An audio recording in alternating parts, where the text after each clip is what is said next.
नमस्कार, आप देख रहे हैं के भारत न्यूज और मैं हूं आपके साथ पुलकित शुक्ला।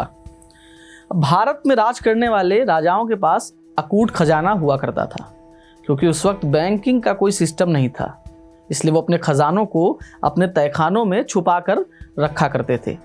आज हम आपको उस सिंधिया वंश के खजाने के बारे में बताने जा रहे हैं, जिसे गंगा जली के नाम से जाना जाता था।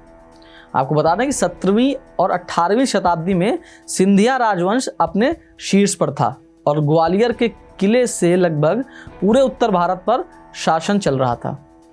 ग्वालियर का किला इस राज परिवार के खजाने, हथियार और गोले बारूद रखने का स्थान था। पीढ़ियों से ग्वालियर किले में खजाने का कुछ हिस्सा जमीन के नीचे बने गुप्त तहखानों में रखा जाता था, जिसका पता सिर्फ राज दरबार के कुछ खास लोगों को था। ये रहस्यमयी खजाना गंगाजली के नाम से जाना जाता था। गंगाजली का खजाना रखने का मुख्य उद्देश्य युद्ध, अकाल और संकट के समय में उपयोग करने के लिए था। सिंधिया राजघराना एक सफल समृद्ध राजवंश था। उसके खजाने में निरंतर वृद्धि होती रही। जब खजाने से कोई तहखाना भर जाता तो उसे बंद करके एक खास कूट शब्द यानी कोड वर्ड से सील कर दिया जाता और नए बने तहखाने में खजाने का संग्रह किया जाता। ये खास कूट शब्द, जिसे बीजक कहा जाता है, सिर्फ महाराज को मालूम होता था। ये बीजक यानी कोड वर्ड महाराजा अपने उत्तराधिकारी को बताया करते थे। सिंधिया परिवार में यही परंपरा चली आ रही थी। ग्वालियर किले में एक ऐसे कई गुप्त तहखाने थे जिन्हें बड़ी ही चालाकी से बनाया गया था और बिना बीजक के इन्हें खोजना और खोलना असंभव था।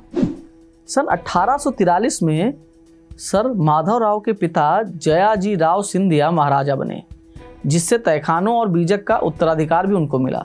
सन 1857 में कुछ समय के लिए किले पर विद्रोहियों ने कब्जा भी कर लिया, जिसे बाद में अंग्रेजों ने अपने कब्जे में ले लिया। महाराज जयाजी राव अपने खजाने के प्रति निश्चिंत थे, क्योंकि वो जानते थे कि खजाने को खोज पाना विद्रोहियों के लिए असंभव था, और हुआ भी यही। लाख प्रयासों के बावजूद विद्रोहियों को खजाने का नामो निशान नहीं मिला। जब किले का अधिकार अंग्रेजों को मिला तो जी राव को बड़ी चिंता हुई कि संभवतः अंग्रेज कहीं खजाने तक ना पहुंच जाएं।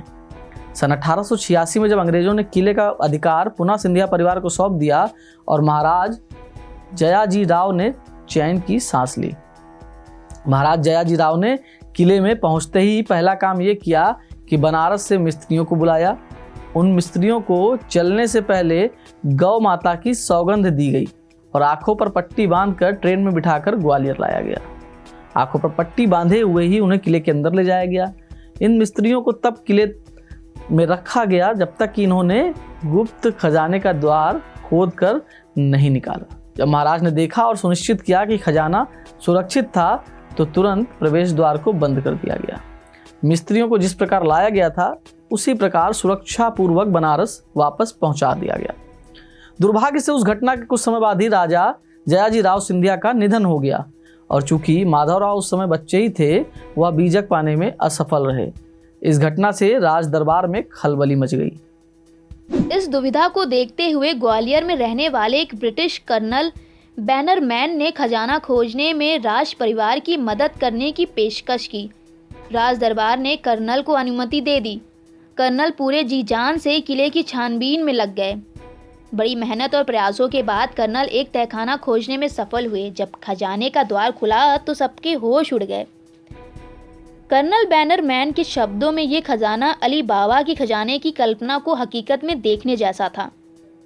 खजाने में 6 करोड़ 20 लाख सोने के सिक्के निकले, लाखों चांदी के सिक्के, हजारों की संख्या में बेशकीमती दुर्लभ रत्न, मोती, हीरे, जवाहरात निकले। ये तहखाना तो उन कई तहखानों में से केवल एक ही था। ग्वालियर किले में ऐसे कई और तहखाने थे जहां गंगाजली खजाना छुपा हुआ था। इस खजाने के मिलने के बाद कुछ वर्षों तक खजाने की खोज रोक दी गई।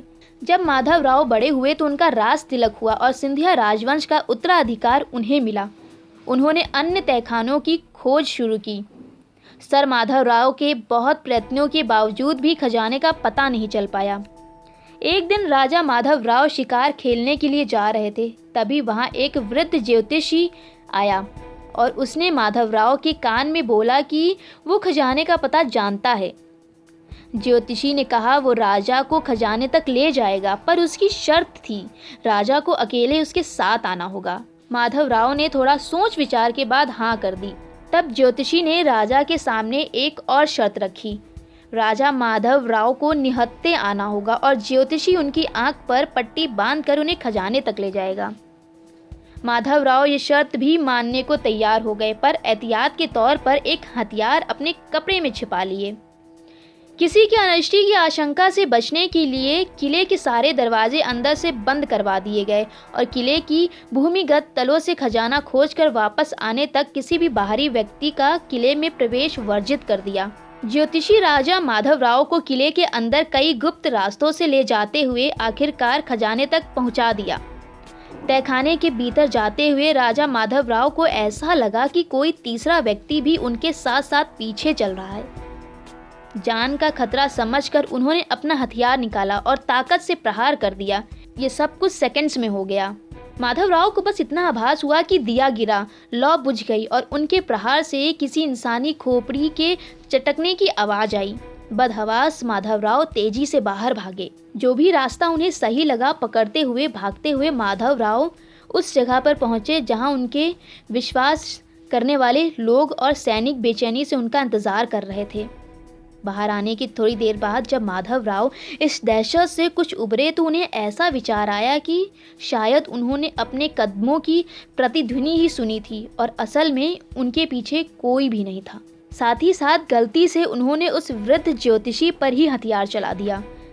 राजा माधवराव को विश्वास था कि वो उस खजाने तक पुनः पहुंच सकते हैं, लेकिन उनका ये विश्वास गलत सिद्ध हुआ और अगले कई सालों तक किले को छान मारने के बावजूद माधवराव उस तहखाने तक वापस नहीं पहुंच पाए। अपनी असफलता से निराश होकर माधवराव ने खजाने की खोज बंद कर दी। एक दिन माधवराव अपने किले के एक पुराने गलियारे से गुजर रहे थे। इस रास्ते की तरफ कोई आता जाता नहीं था। उस रास्ते से गुजरते हुए अचानक माधवराव का पैर फिसला। संभलने के लिए उन्होंने पास के एक खंभे को पकड़ा। आश्चर्यजनक रूप से वह खंभा एक तरफ झुक गया और गुप्त छुपे हुए तहखाने का दरवाजा खुल गया।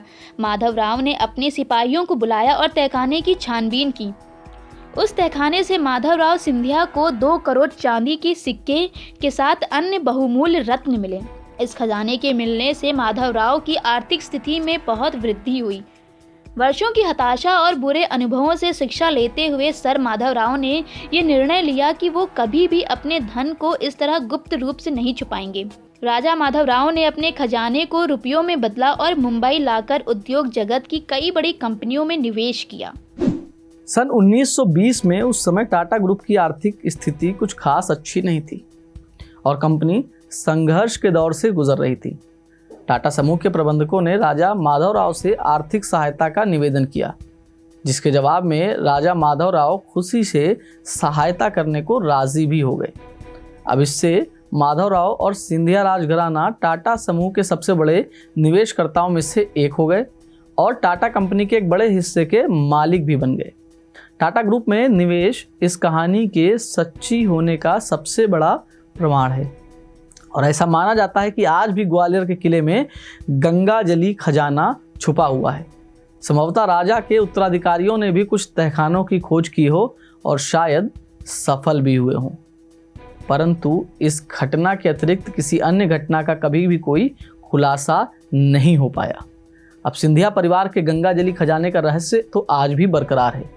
वैसे तो पुराने किलों और स्थानों के बारे में ऐसी कई कहानियां हैं जिसमें ये माना जाता है कि चंद्रगुप्त का खजाना भी बिहार में कहीं पर छुपा हुआ है और जिसे चाणक्य ने अपने बुद्धि कौशल का उपयोग करते हुए बौनों की सहायता से कई स्थानों पर गुप्त तहखाने बनवा करके छुपाया था।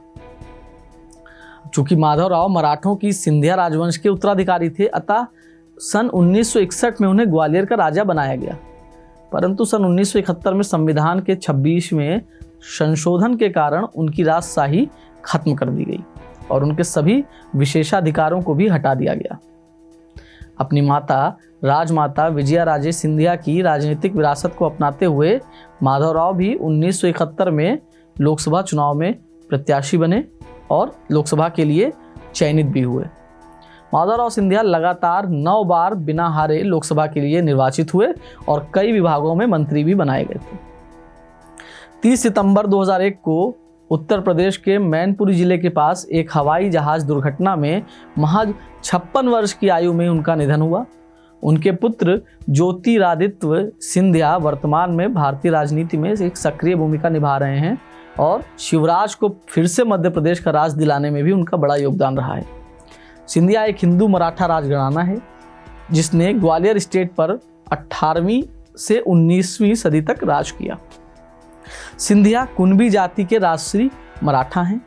सिंधिया शब्द मराठी के शिंदे का अंग्रेजी अपभ्रंश स्वरूप है। 1947 में आज़ादी मिलने के बाद से सिंधिया राजवंश के सदस्य राजनीति में भी आ गए और लगातार अपनी सक्रियता राजनीति में बरकरार रखते हैं। देश और दुनिया की तमाम बड़ी खबरों के लिए बने रहे हमारे साथ, देखते रहें के भारत न्यूज़। धन्यवाद।